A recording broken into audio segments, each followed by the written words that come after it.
everybody! Welcome to the very first ever Long Dog Yarn Cast. I'm Brandy. I'm the designer behind Brandy Velton Designs and the indie dyer behind Long Dog Yarns. Usually around here is my long dog. He's Rufus. He's a wire-haired dachshund. And he's the inspiration behind the Long Dog Yarn brand. But he's snoozing on the sofa right now, so I didn't want to wake him up. Maybe he can make his podcast debut a little bit later. But this is my very first video podcast. I have to admit, I hadn't seriously considered doing a podcast until like a couple days ago. In all honesty, I don't really watch very many of the knitting podcasts, so I wasn't quite familiar with that side of the community. And, I really wasn't sure if I had enough interesting things to say or if I could get myself organized enough to make a podcast that anybody would really want to listen to. But the other day, I was watching the Yarn Hoarder podcast for the very first time. Somebody had told me that Amber mentioned Long Dog Yarn on her podcast, and because I'm a tiny little child at heart, I had to run out and immediately find the podcast and see what she said about me. It was just a little mention of the company of Long Dog Yarn, but I ended up really liking her podcast, and I watched a whole bunch of episodes all day long while I was dying, and I just really felt connected to Amber and loved learning about, her life and what inspires her to create, and that inspired me. Lately, I've kind of been feeling like the business side of things have really taken over my knitting life, and I haven't been able to enjoy the fun community side of things as much that really got me into knitting and passionate about knitting to begin with.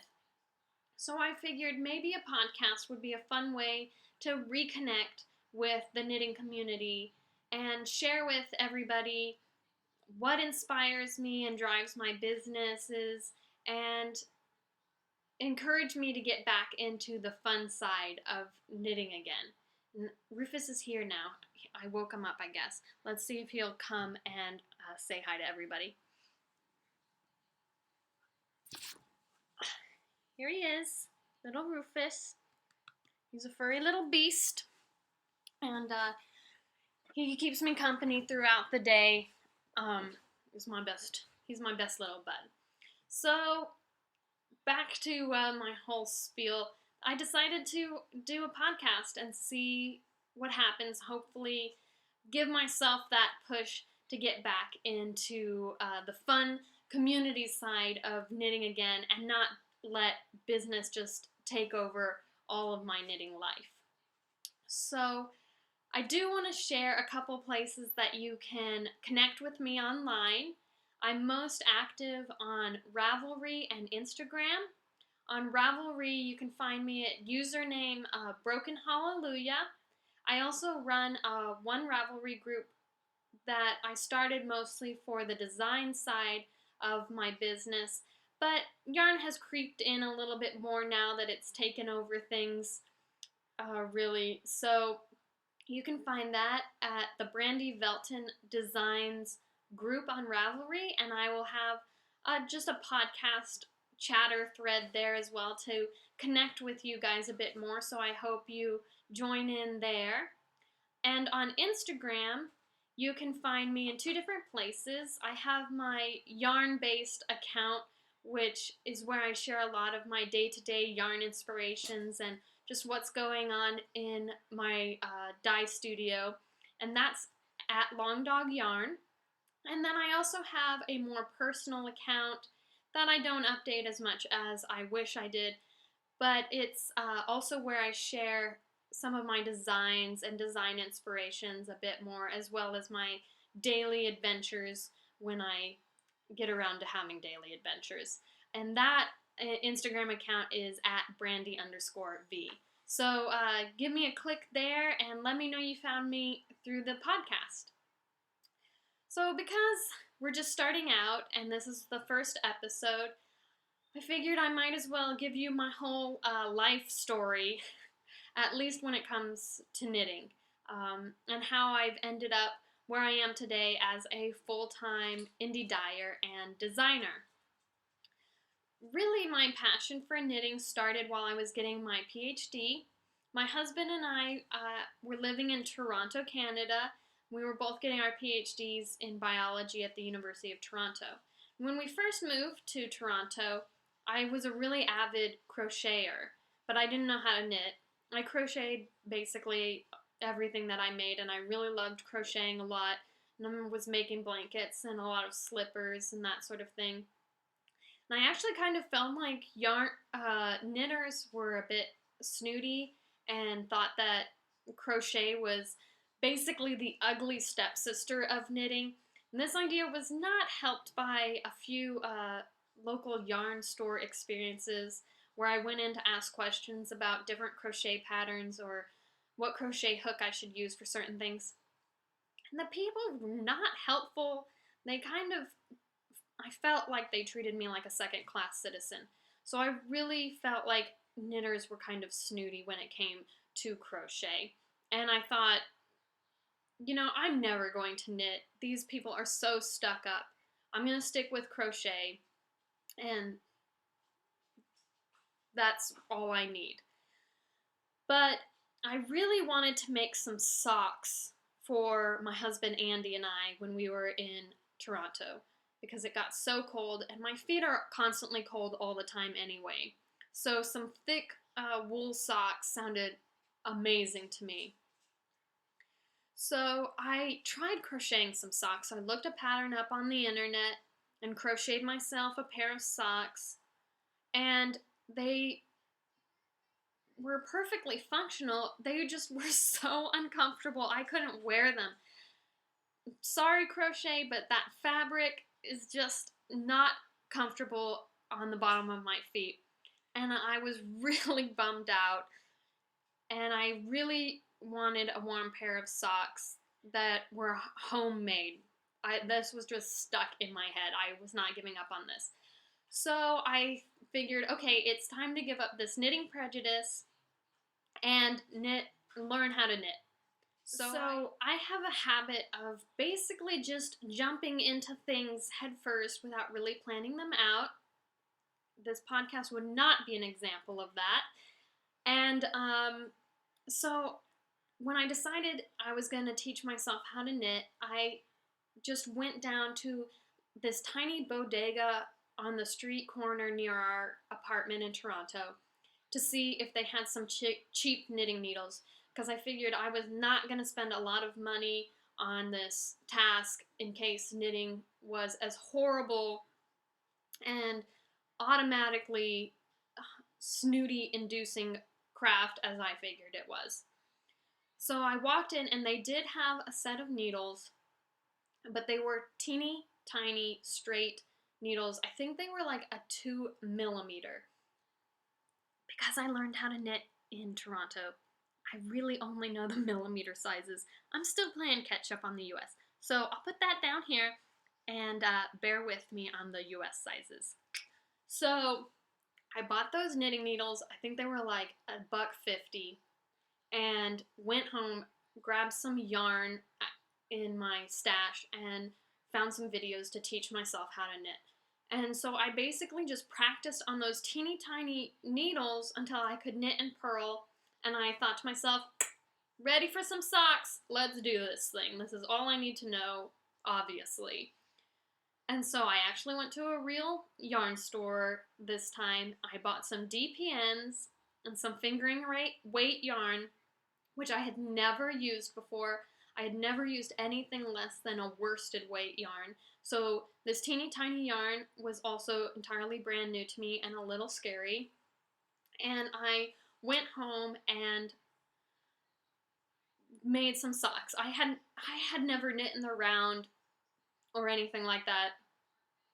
And, of course, this ugly pair of oversized, ill-fitting socks came off my needles, but they were socks. I had made socks. My mission was accomplished. And ever since then, I have been basically a knitting fiend. I don't know what it was about knitting, but it really just woke something up in me that took off, and I was just knitting constantly. Anything I could get my hands on. I mean, I was knitting like sweaters right away, and I just didn't really let myself be intimidated by not knowing what I was doing. I just figured it out, and thank God for the internet, because without those videos and stuff, I don't think I would be nearly as successful or enjoying knitting as much as I ended up.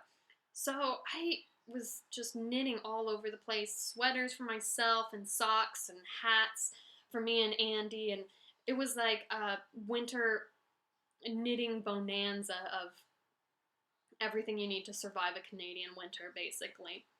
And I just loved it a lot and spent all my spare time doing it. I mean, even if I was like waiting for experiments to run at work, I was knitting. Or if I was riding the subway, I was knitting. It was crazy how much it really just took over my life, and poor crochet has never recovered since. I'm sorry, crochet. You will always be my first fiber love, but knitting is my fiber passion now.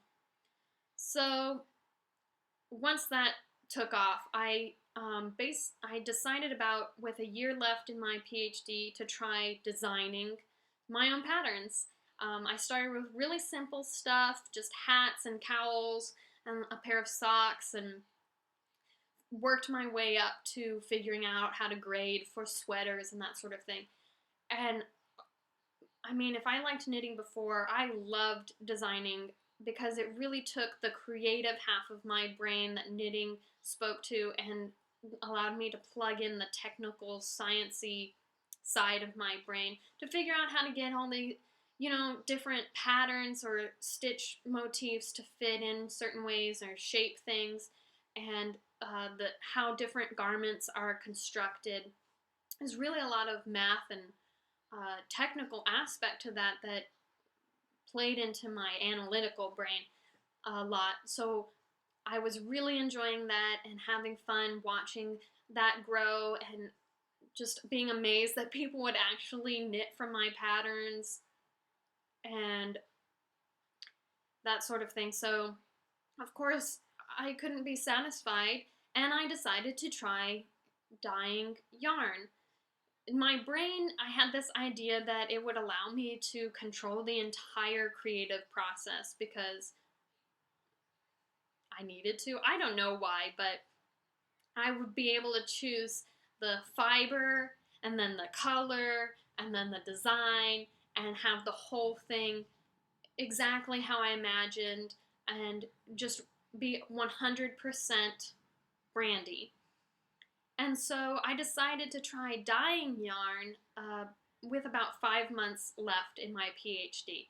And if you've ever been to graduate school or know somebody who's gone through a PhD program, 5 months left is probably the worst time you can choose to take on something completely new that you have no experience with and turn it into a business. Because with about 5 months left, I should be writing my dissertation, getting ready to defend, lining up a job, and because school's finally over after about 700 years of being in school. Now it's time to enter the real world and become an adult.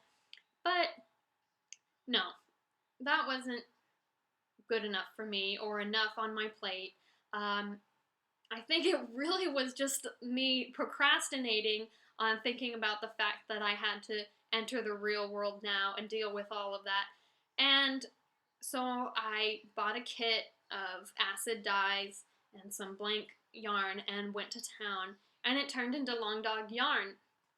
And I was doing that while I was finishing up my PhD, and the business was growing, and I finally finished, so I am officially Dr. Brandy now. I should have a little name tag.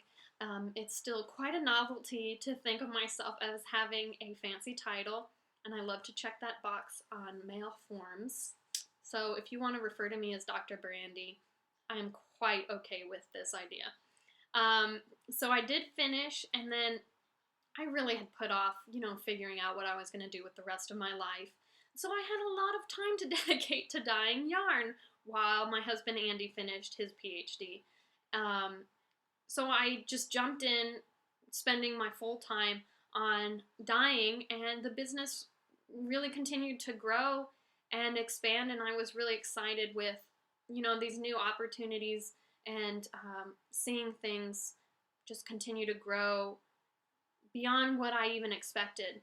Once I had the full time to dedicate to Long Dog Yarns, it really took off a lot more than I was expecting, and I feel so lucky to have had the opportunity to just be able to do that on a daily basis and really see something that I was passionate about come to fruition in a way that I hadn't really expected. So now I dye full time. It's become my full time job. I'm very lucky about that, and sometimes I can't even believe that that's what I do full time. It seems weird to tell people that's my job, but that's what it's become. And so now Andy and I have moved to Los Angeles. He got a job offer at the University of Southern California after he finished his PhD. He's basically doing the next step that you're supposed to do as you take the proper career path from a PhD, and he's doing his postdoctoral fellowship in a lab here, earning in those big science bucks, and I work at home in our new apartment with Rufus, who keeps me company during the day, and I'm really happy with how things are going so far. I'm really liking LA. I haven't had a chance to explore things very much, but I'm looking forward to doing all the fun touristy stuff and being a tourist of my new town and meeting new yarn friends and all of that exciting stuff that comes with moving to a new big exciting city. So that's where I am today. So what I had planned for this podcast really is to talk about kind of exciting big things that are going on in the shop, really also focusing on, seeing the yarn come to life as people turn it into creative, wonderful objects out there in the real world, which is still really exciting to me. And I basically stalk people on Ravelry and Instagram who use my yarn and see what they're doing with it.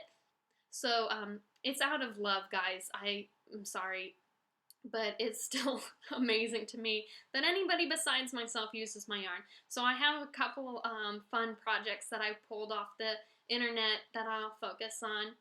I also want to talk about what I'm knitting now and my summer knitting plans, and get you guys to really push me towards some fun knitting and not knitting for work as much. So let's dive in. The first thing I want to talk about is a fun update for the Long Dog Yarn shop, and that's a brand new base that I added to the shop this week. So I have some examples here to show you. And this new yarn that I have added to the shop, it's a finger and weight yarn, and it's called Alpaca Luxe. And I named it that because this stuff is a blend of baby alpaca, cashmere, and silk.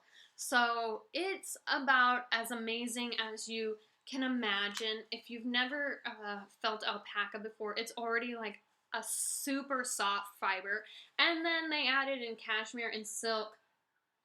It's basically like knitting with baby kittens asleep on clouds. And it also smells just wonderful. Every yarn has, every fiber has its own little scent, and I love it. It's like a book at the library if you would go in and smell different books. Man, I'm a nerd. Okay, guys, so I smell books and I smell yarn, and this yarn smells amazing, but it mostly feels amazing because I don't knit with things for how they smell. This yarn knits up really beautifully. I actually have an example here that I used my test skeins that I bought, and I knit myself this little top, and you can see I knit it on 3.5 millimeter needles, so it was a slightly larger gauge, but you know, not uncommon for like a fingering weight shawl or anything, but I wanted to get that drapiness, flowiness for a breezy summer top is what I was going for, and this yarn really delivered that. I mean, alpaca is a warm fiber. That's not probably the best choice to do a summer top out of, but with a larger gauge and kind of a loose fabric, I think it works out nicely, and I like it. So these were my test skeins that I bought to see how the yarn took dye and just how it knit up and whether that fit in kind of with what I had going on in the shop. And so I'm really excited to have this yarn added in. I found this a blend similar to this at a local yarn store in San with my mom, and it just felt so amazing. I went home and I looked on the internet to see if I could find a supplier to add it to my own shop, or just get a few skeins to knit with for myself, dye up and knit up. And I really enjoyed working with it. So I made this top out of my test skeins, and now that I have it all the time, basically, I keep thinking of all the things that I want to make with it, and there's just never enough time in the day. So, you know, one of the things I really want to make out of it is a wrap with a lace pattern, because I think with the lace and the drapey fabric, it would just be so romantic and luxurious. And it gets cold here at night, so it would just be a wonderful thing to add, you know, across my shoulders and add a little bit of warmth. And so we'll see if that happens. I get so many ideas and get so busy that not everything happens, but that's something that I really would like to knit up with this yarn. So hopefully I can find some time to do something like that. But in the shop now are lots of colorways. I stuck mostly with bright, summery colors since Memorial Day is almost upon us and summer is here and all that. So there's lots of happy, bright, summery colors and some of my best-selling colorways in the shop now. So check that out if you want. And I hope you guys can treat yourself to a couple skeins of that for a fun summer knit. All right, sorry about that. I don't know if you could hear that little bell ringing in the background, but that was basically Rufus telling me, Mom, stop talking to your imaginary internet friends and take me outside. So we had a little trip and now we're back. So the next thing that I want to talk about shop-wise is to give you a little peek at the June exclusive colorway that'll be coming to the shop soon. If you're new to Long Dog Yarn, this year I'm trying a thing where every month I put out a special edition colorway that you can only get for that month, and then once the month is over, that colorway goes bye-bye. So I just dyed up the June colorway yesterday so that I would have it today to show you guys, and that means it's fresh off the drying rack. So here it is, the June color on sock here and on my bounce base, which is 100% merino. This is a merino nylon blend, and I am really happy with how this one came out because it's purple. I love purple. It's my favorite color, and this one is such a pretty like berry spunky shade of magenta-y purple, and then I added in some pops of green and purple and, you know, whatever, to give it a floral. I really was going for more of a floral feeling with this one. I had just gotten in a bunch of new dye stocks, and so June I used to play around with the new guys that I got and see how they dyed up. So this one I'm really happy with. I'll definitely be tossing a skein of this one into my stash for a pair of socks. I think I have one skein of every month so far, so I definitely need to add this one to my little collection for 2017. So this colorway June will be available starting June 1st, and you can order it on any of my fingering weight bases. I'll probably toss in the Alpaca Luxe this month for a little bit of fun, as well as all the others that I usually stock in the shop. And I'll also have the sock sets up. I haven't quite decided what colors I'm gonna do for the sock sets yet. I mean, a deep purple is pretty obvious, but then a little tiny piece of my brain was also thinking that gold would be pretty awesome, a gold and yellow, because I don't know, I guess I'm obsessed with the combination of yellow and purple this summer. I seem to be gravitating towards it a lot, but I think that would be such a great pop for the toes, cuffs, heels, with this really pretty magenta berry color. So you can find that in the shop starting in June. There's still a few days left to order the May color. If you haven't seen that one, I also really like it. I basically like all my yarns, so if you can't tell. But it came out really nice. It's like a corn husk blue color that kind of leans a little violet with pops of bright green and purple throughout it. This one is a sock set that's going to a new home today. Will be packaged up and shipped out, and it's paired with the highlighter yellow. So if you haven't seen that or haven't been able to grab your skein of that, don't miss out, because there's only a few days left to grab that one, and June will be in the shop very soon. So I hope you guys enjoy that one too. So that's all the shop news, but I did want to take a couple minutes to highlight some long dog yarn out in the wild, what you guys have made from the yarn you've bought, because I still am like super thrilled that people even buy yarn from me, let alone make things from it. And I love to see how it works up, what patterns you guys choose. You guys choose some of the most amazing combinations of colors that I would never have put together myself. And so it's really exciting and inspiring for me to see what you guys choose out there. So I put together a list of some that I found on Ravelry when I had some time to stock Ravelry. And I'll pop the pictures in here as I go through them so you guys can see them and hopefully get a little bit of inspiration yourself. So the first one that I pulled off is a really pretty pair of socks. The pattern used is Hermione's Everyday Socks by Erica Luder, which is a pattern I love and probably you're familiar with. But this pair was knit by DC Weasel in the Fruit Salad and Granny Smith sock set. And I just think this knit up really nicely. I hadn't seen these two colors put together in real life before, and I knew they were, or in my brain, they were going to look good, but in reality, they look even better than I imagined.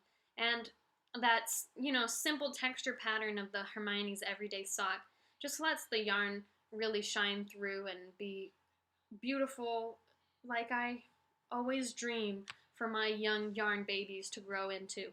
So thank you, DC Weasel, for sharing these beautiful socks, and I probably am going to have to cast on another pair of Hermione's Everyday Socks for myself after seeing how it worked up so nicely in the Long Dog Yarn sock. The second project I pulled is another pair of socks, and this one's going to seem very egotistical for a second. I'm sorry about that, but they're just so pretty I can't help it. This is a set of the V anklets, which was my most recent pattern release. And this one was knit by Kay Hay in the Casada yarn, or Casada colorway of sock. And oh my gosh, I just love these so much. The yarn came out beautifully with the pattern, and again, it sounds like I'm like so egotistical and self-centered, but Kay Hay's beautiful knitting really made this one shine for me, I think, and it makes me want to like knit a million pairs of this. And I also was really just excited to see these finished because Kay had bought this skein of cassata from me at my trunk show in San Diego. So I got to see her in person and talk to her, and she bought the yarn, and then she joined my knit along for the V socks. And so it's kind of really fun just to have a personal face to put on this pair of socks and the whole circle to see it purchased and knit up and everything. So that was really fun. So thank you, Kay, for sharing those really adorable V socks. The next project I loved when I was cruising through Ravelry was this very pretty Merope's Rivoli shawl knit by Love to Stitch in the Everyday DK yarn. The colorway is called Pile of Leaves. And the pattern is actually called Hemrick by Linda Christina, but it's knit by Love to Stitch.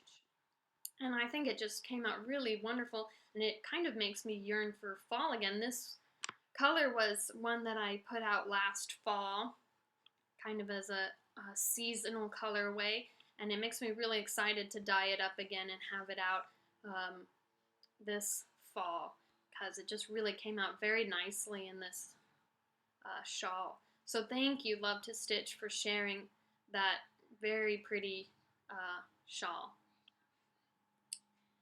And the last pattern or project that I had to include is not actually a full project yet. It's still a work in progress, and it is a Joji mystery wrap. The pattern is part of Joji's knit along that she's doing right now, and it was knit by Roxanne Veronica, and she chose a few colors of Long Dog yarn, Bounce, and Luxe fingering.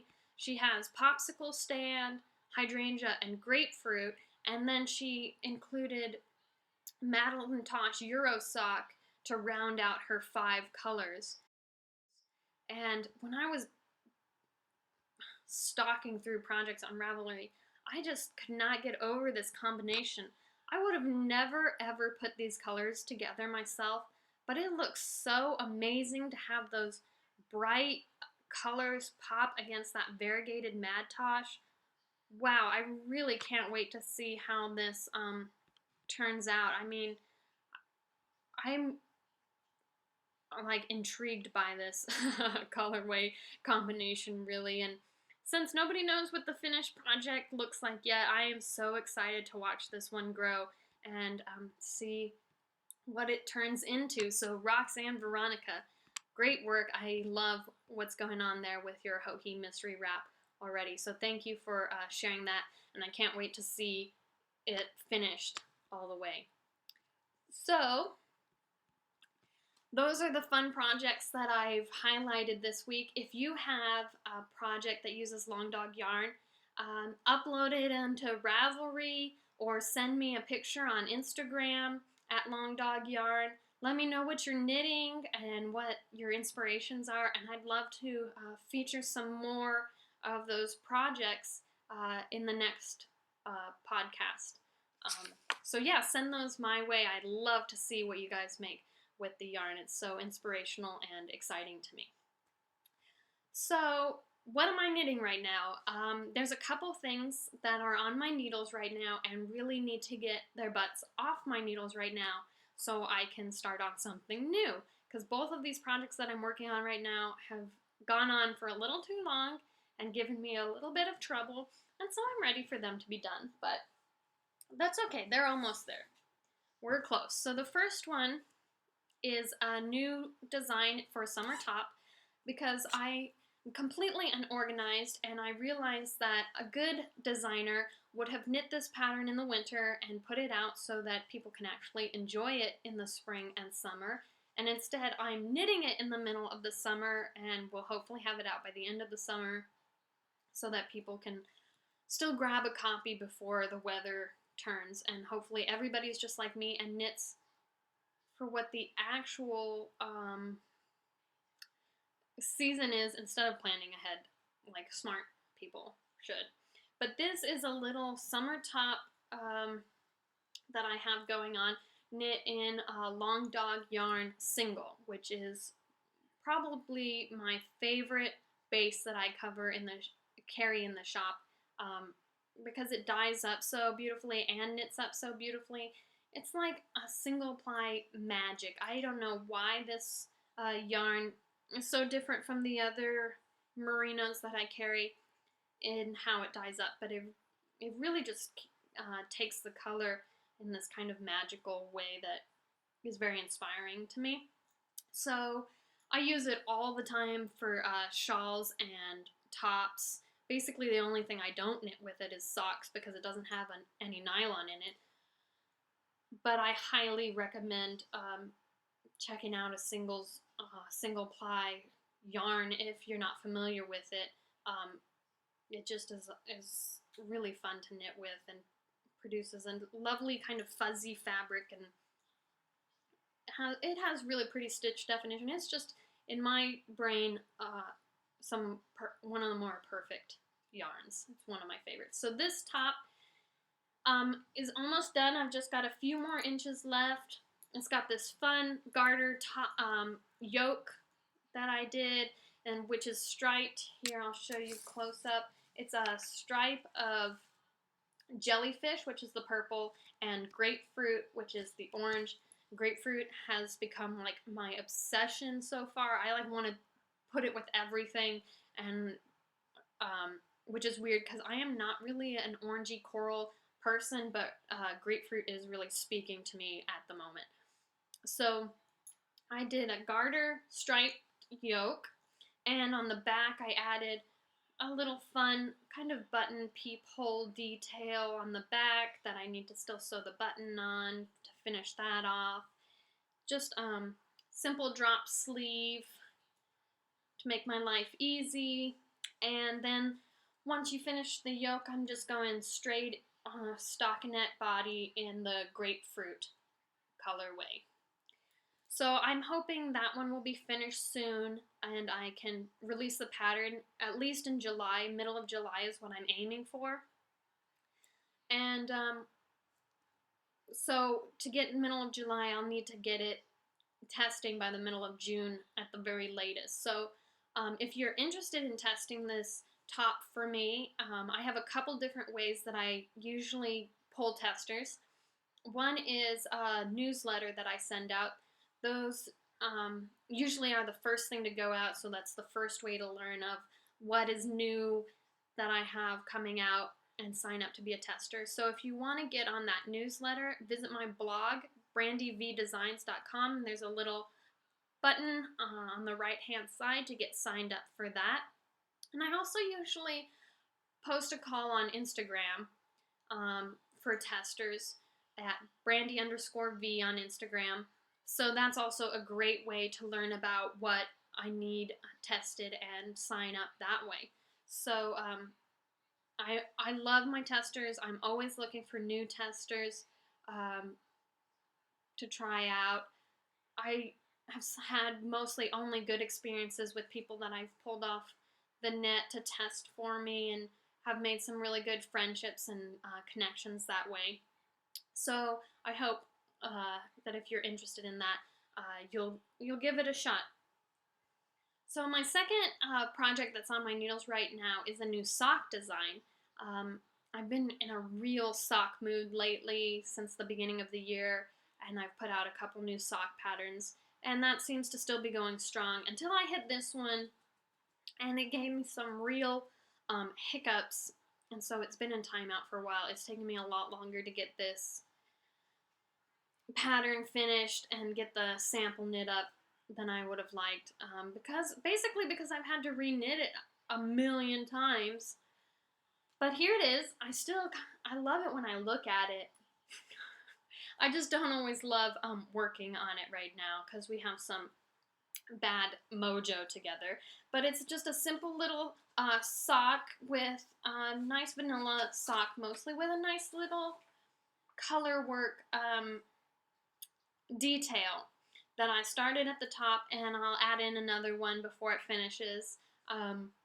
So this is worked in a Long Dog yarn sock set, and it's the Quick Fling colorway is the pink at the top, and the body, or the main part of the sock, is Casada.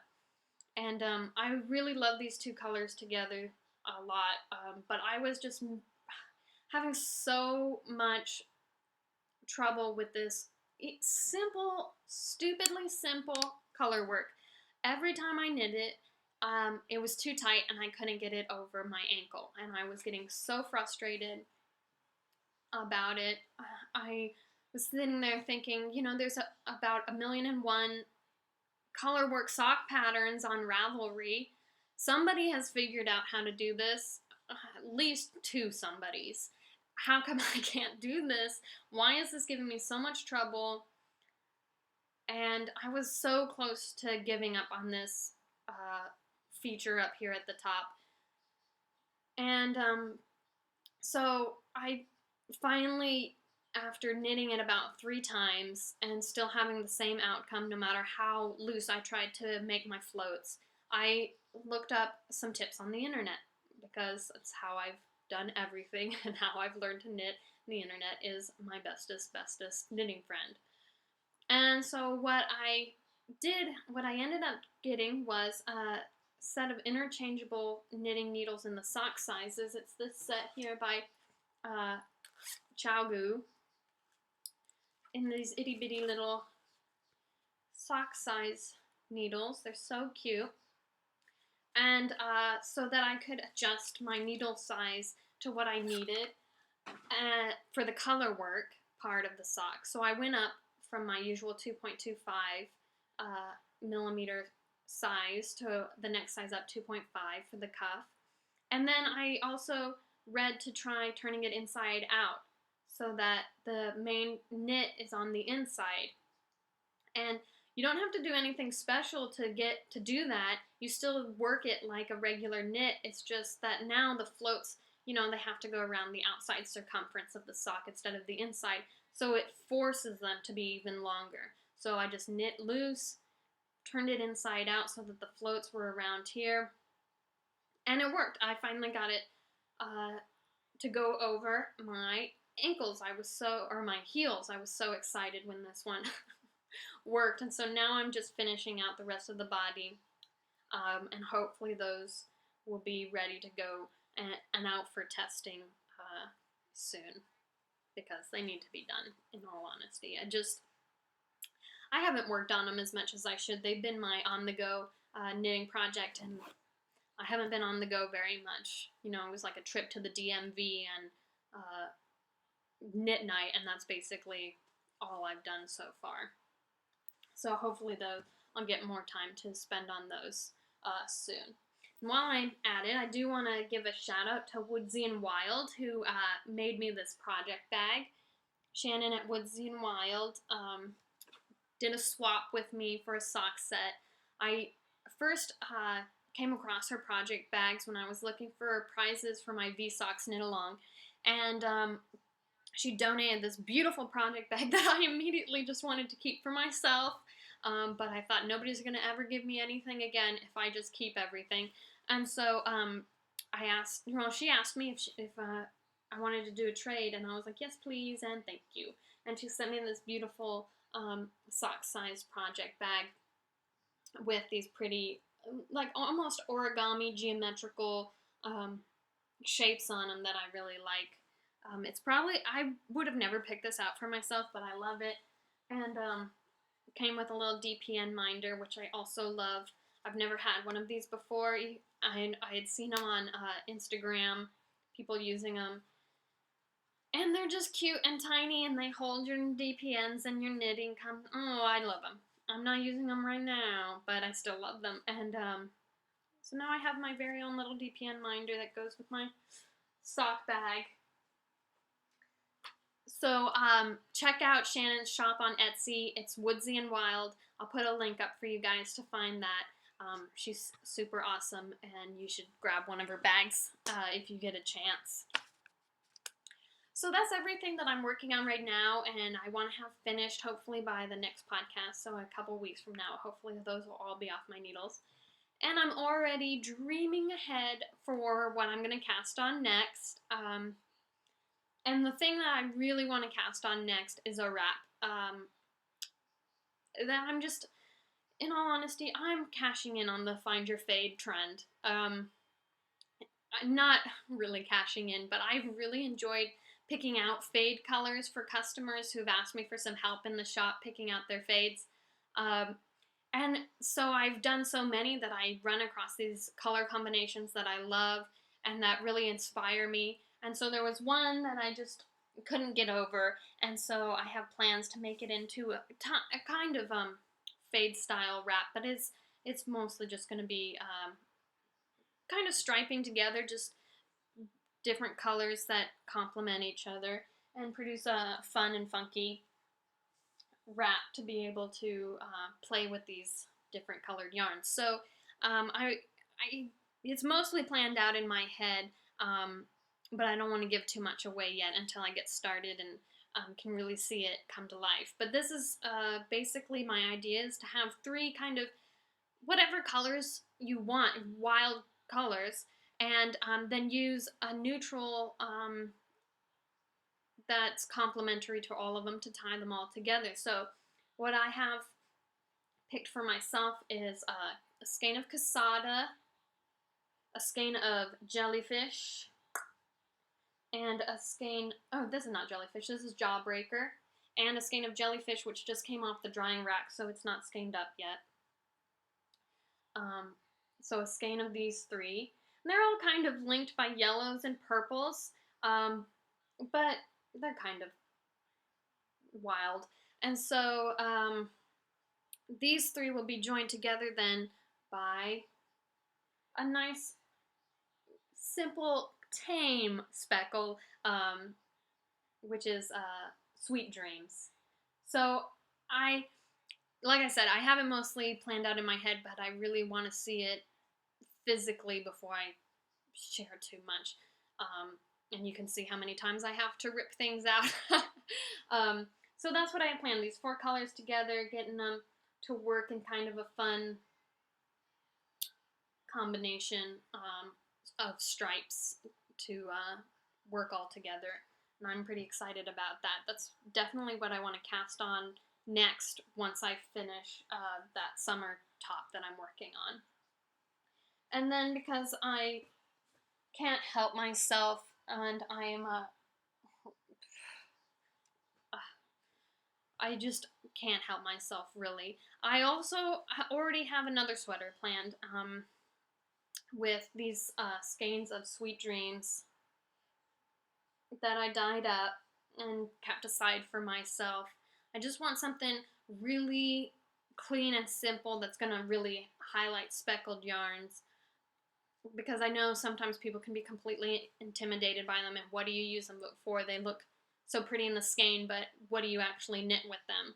So there's not a lot of sweaters out there. I mean, there's the new So Faded sweater, but there's not a ton that feature speckled yarns solely.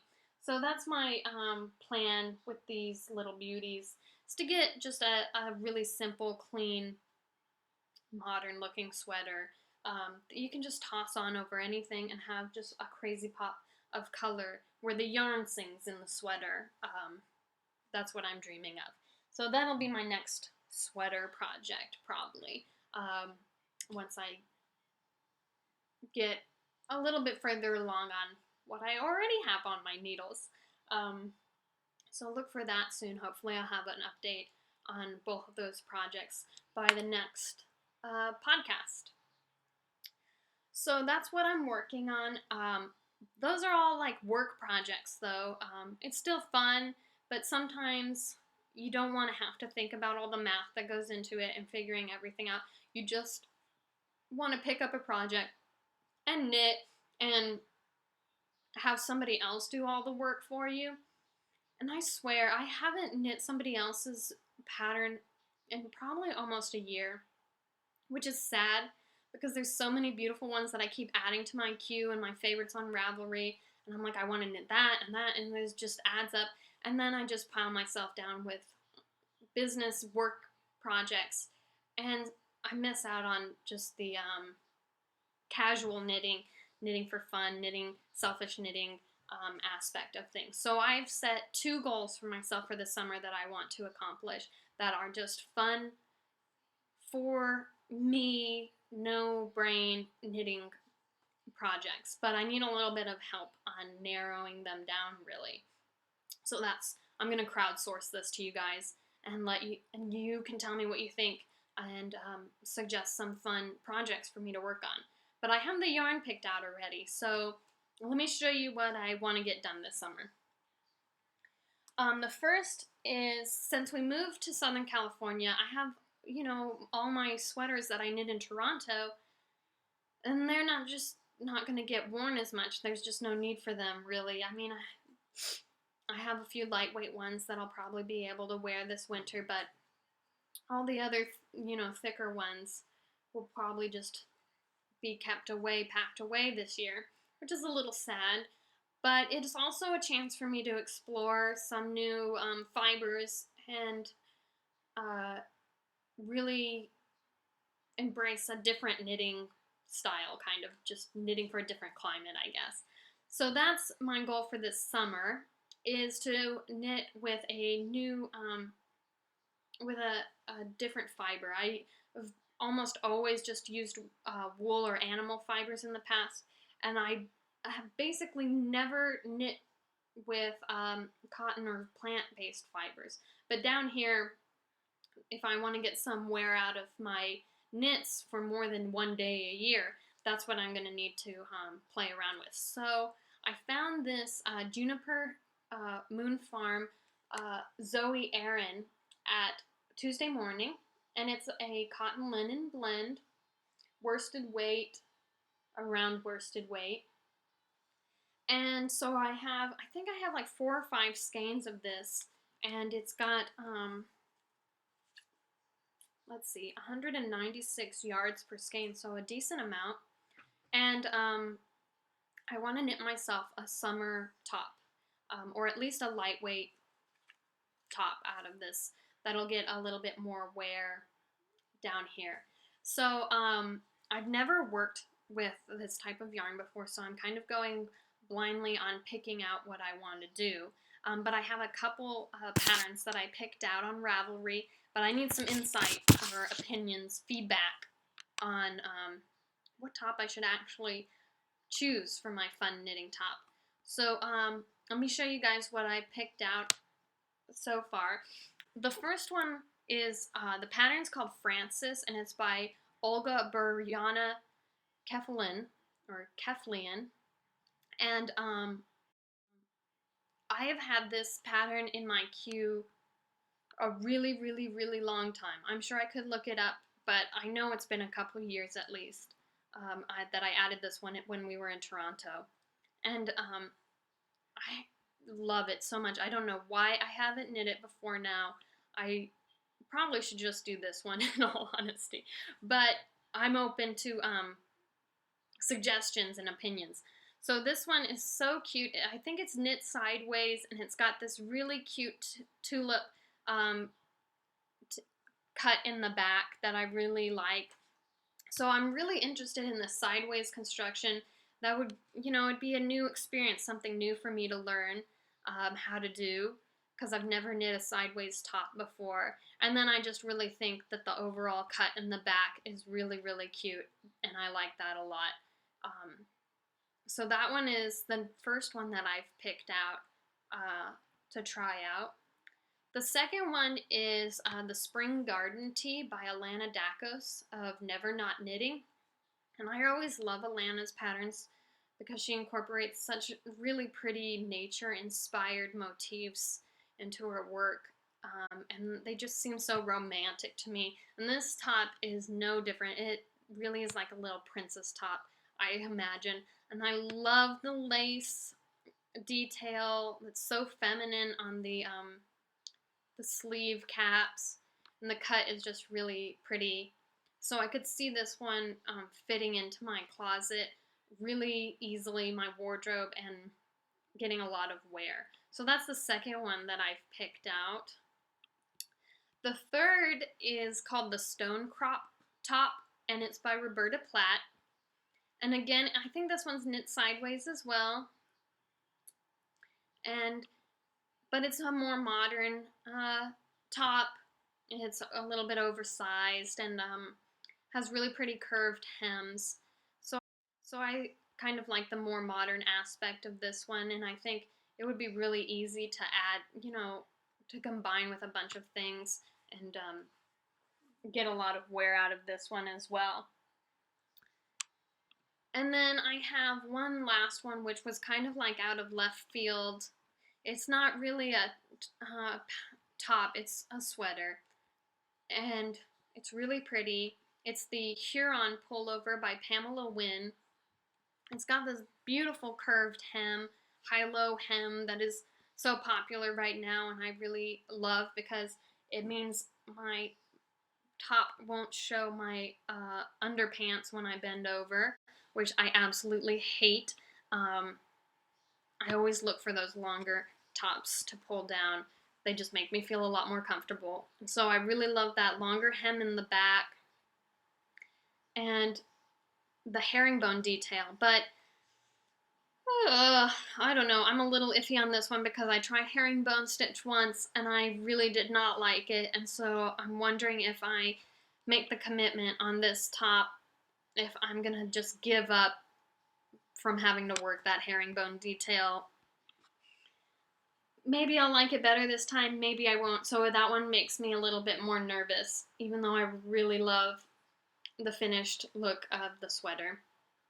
So let me know what you think. If there's any of those, maybe you've knit one of those patterns, or if you've knit with this yarn or a cotton linen blend before, what pattern did you use?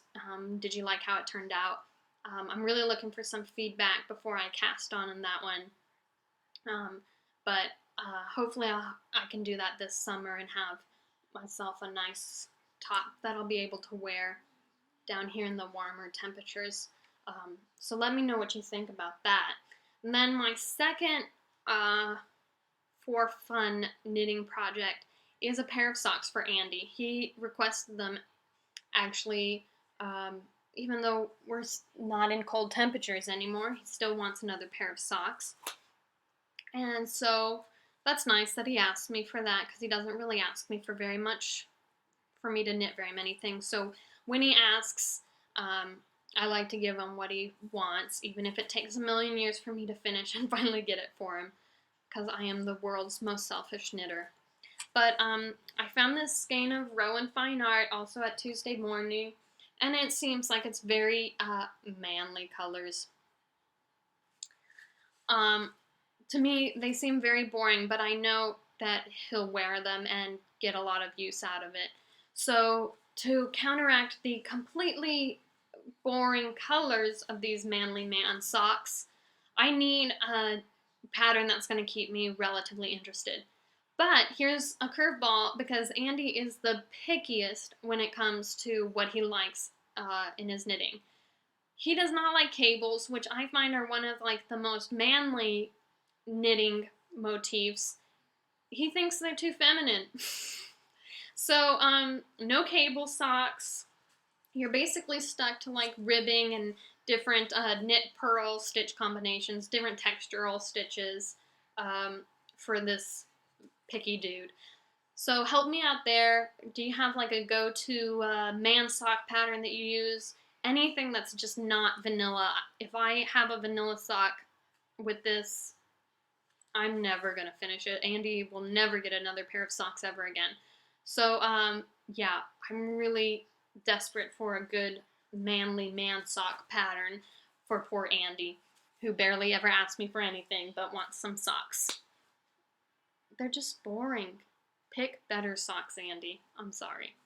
All right, so those are my goals this summer. My summer top and Andy's socks, if I don't die of boredom first. So give me some pattern suggestions there. I really appreciate that a lot. The other thing I wanted to ask the collective knit mind about was fellow indie dyers to try out. I haven't bought yarn that's not my own, which doesn't even count in my mind, which is how I rationalize adding so much of my own yarn to my stash, in a long time. And so I really want to explore some other indie dyers. What I'm looking for mostly are up-and-coming indie dyers that might not be as well known. And I also really want to try some different blends of yarn or different fiber types beyond what most of us indie dyers have out there with the merino and nylon. So I'm looking for a little bit more excitement there, just to test out new things and explore what other fibers are like to knit with. So if you know of anybody who has some fun, unique blends that they work with, or fun, unique fiber contents, or if you know anybody who's kind of newer in the indie dyer scene or not as ginormously popular that you think is an underappreciated indie dyer, send them my way, because I want to add to my stash. I want to play around with some new colors, some new dyers, and so I'm looking out there. I want to know what you guys are digging right now. So send those recommendations to me, please. I appreciate that very much. So I think I've rambled on for long enough. I know I feel like I've talked way too much. Rufus is literally sleeping in a pile of yarn down here. I gotta show you this. Hold on. This is gonna be awkward while I figure out how to show you Rufus sleeping. Poor Rufus. Anyway. So, he obviously thinks that I've talked too long as well. So, we're going to end this first inaugural episode with a giveaway, because if you've made it this far, I feel like you should definitely be rewarded for your time and efforts. So what I want to offer are 2 skeins of my new alpaca Lux Base, and so I'm going to draw 2 names and give away 2 skeins of this yummy new yarn in the winner's choice of color, so whatever you want. I'll let you guys choose that depending on the winner. So to enter, check out the Brandy Velton Designs group on Ravelry. I'll put up a episode 1 topic up there, and chime in. Let me know what you thought of the podcast, what you'd like to see in future episodes, what you liked, what you didn't like as much. Whatever feedback you have, or just pop in and say, hi, I want to win some yarn, please draw my name. That's fine too. So any comments on the episode 1 thread will be up for winning a skein of yarn, and I'll draw 2 winners before the next episode and announce those when I see you next time. So good luck on that, and again, thanks for sticking through with me. I hope you had a fun time. I definitely had a fun time, and I am excited to get another episode out and talk to you guys very soon. So until then, happy knitting, and I will see you guys again very soon.